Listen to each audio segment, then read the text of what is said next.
Akwụkwọ nke Baruk isi nke mbụ. Ndị a bụ okwu nke ahụ nke Baruk nwa Neria, nwa Masias, nwa Sedekịa, nwa Asadia, nwa Hilkias dere na Babilọn n'afọ nke ise, n'ụbọchị nke asaa nke ọnwa, na mgbe ndị Kaldịa were Jerusalem so ya n'ọkụ.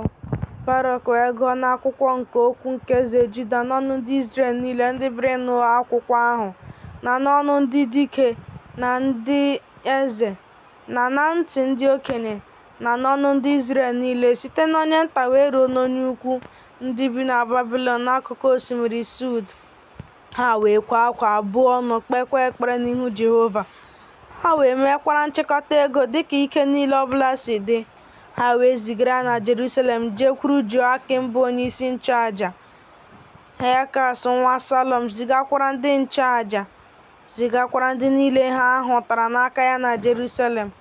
Na n'otu mgbe ahụ, ọ chịrị akwa nkwụba nke ụlọ Jehova, nke e wepụrụ n'ụlọ ukwu Chineke, iweghachi ha n'ala Juda, n'ụbọchị nke 10 nke Sivanava, nke nwa nwoke Josayas bụ eze Juda, mere ka Sọks nwa Josayas bụ eze Juda jee biri n'ala Juda mgbe ọ nwụsịrị.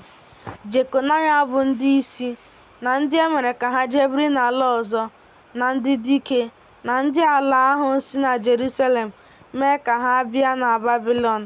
Ha wee sị, lee, anyị ezitewo gị ego. N'ihi nke a, were ego ahụ zụta àjà nsure ọkụ, na àjà mmehie, na ihe nsure ọkụ na-esi isi ụtọ. Dozie onyinye ịnata ihu ọma. Weta nso n'elu ebe ịchụ àjà nke Jehova bụ Chineke anyị.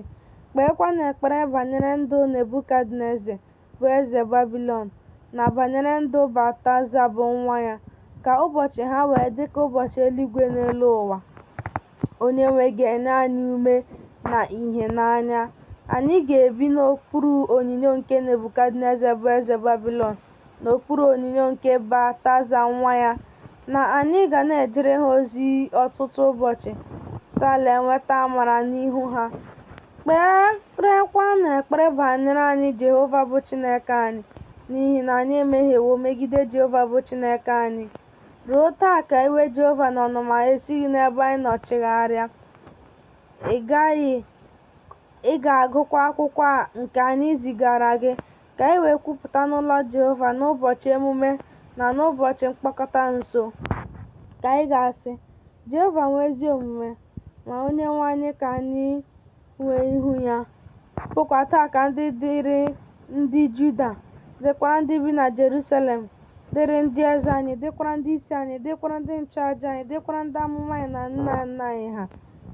N'ihi na anyị anwụọ n'ihu Jehova, anyị enupụwo isi n'ọnụ ya, anyị egeghịkwa ntị n'olu Jehova bụ Chineke anyị, ijegharị n'ihe niile Jehova nyere n'iwu nke ọ debere n'ihu anyị, site n'ụbọchị Jehova mere ka nna anyị ha si n'ala Ijipt pụta ruo taa. Anyị onwe anyị na-enupụ isi n'ala ahụ bụ Chineke anyị, ma anyị eleghị anya n'ige ntị olu ya. Ya mere, ihe otiti ahụ rapara n'ahụ anyị, ya na ọgbụ iyi ahụ nke Jehova kwupụtara site n'aka Mosis bụ ohu ya, n'ụbọchị o mere ka nna anyị ha si n'ala Ijipt pụta, inye anyị ala nke mmiri ara ehi na mmanụ aṅụ na-eru n'ime ya, dịka o si dị taa. Anyị egeghị ntị olu Jehova bụ Chineke anyị, dịka okwu niile nke ndị amụma ya siri dị, bụ ndị o zitere anyị n'otu n'otu n'ofe anyị. Obi jọrọ njọ, ife chi ala ọzọ ofufe, na ime ihe jọrọ njọ n'anya Jehova bụ Chineke anyị.